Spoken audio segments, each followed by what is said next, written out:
Harukom perkhat ne ka jabiang ki Public Information Officer Haba ki yok pedang ya ka jingpan Jingtip ne RTI ki pule bat wat shwa ha e ki kendon ban kyar nak ba ai Jingtip ha ka jaka ban penbiang ya ki Jingtip kumbalapan ki Buhrieh ya ka ni loong u Chief Information Commissioner ka jala uba H nong plu IPS bala shong that haba shimbenta ha ka jingathir halor ka RTI ka bala penlong ka Standing Conference of Public Enterprise Havivanta Hotel Shillong menta ka shitarik leber arja al pausau uba H nong plu ulaong bakum ukli ka commission ula juong yaki PIO baki deban perkhat shwa ke e kabala ban ai Jingtip ka babaha yaki bapan Jingtip ha ka jaka ban wat ban Buhrieh penban habakran halor ka Right to Information Act 2005 kadai ka badan kam baha ban wanra ya ka jingshai bat ka jingkhut ha ka jingtrekam ki tanat sarkar watla kadai ka an ka balingkot tanglai phawai tali ki kandan bat ka bom kalan ban sngu thuru henry kadai ka bakong san bahai ki pat ba ha ka jokapor ulaong baka badan kam kalong bakitu ki bapan Jingtip kim dei ban long nak benta ban tmus new yano ne ban kamai. Things I would say, since only one FAA is there, about the PIOs. I'm not sure about in the PSU and in the central government, maybe Sir will be able to explain. But from what experience I have seen, is that it's the mindset. The mindset of the PIO, from whatever cases that come to us, I've seen that the moment they read the RTI application, their idea is to find where are exemption, so that I'll not give information. That is the mindset. Whenever we call them, I used to tell them that your mindset should be first, what can I give, not what I cannot give. So when you approach in that direction, then everything will get settled. First you see all the things that I can give, then see if there is any issue in those problems, then only you take the help of exemption.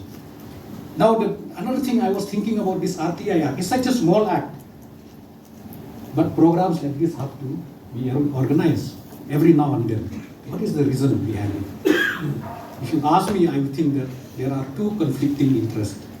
One is the interest of the common man, the people who want information. Another one is the interest of the department, interest of the PIOs to not to go.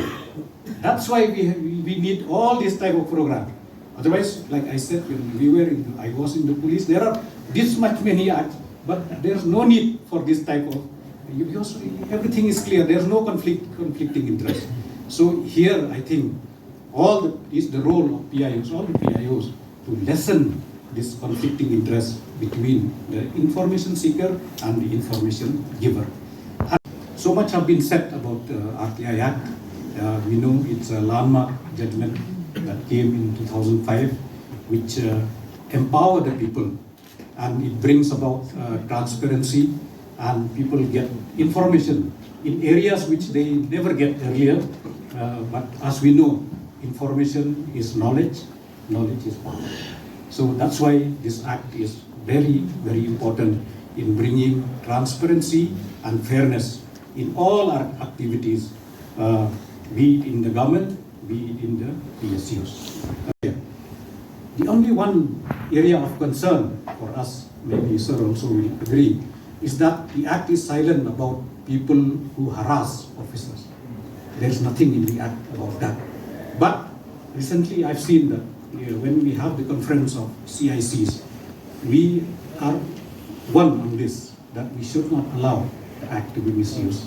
And recently, I think somewhere in Gujarat, more than 1,000 applications have been dismissed because they know that that person is harassing everywhere. And sometimes they even think about monetary benefit from the RTI Act. So I think the commission, all the commissions will realize this. And if the PIO and the First Appellate Authority mention that about the harassment, I think nobody will allow, nobody will tolerate. Though of course there is no provision, but we all agree that all officers should not be harassed, especially with ulterior motives to misuse the act.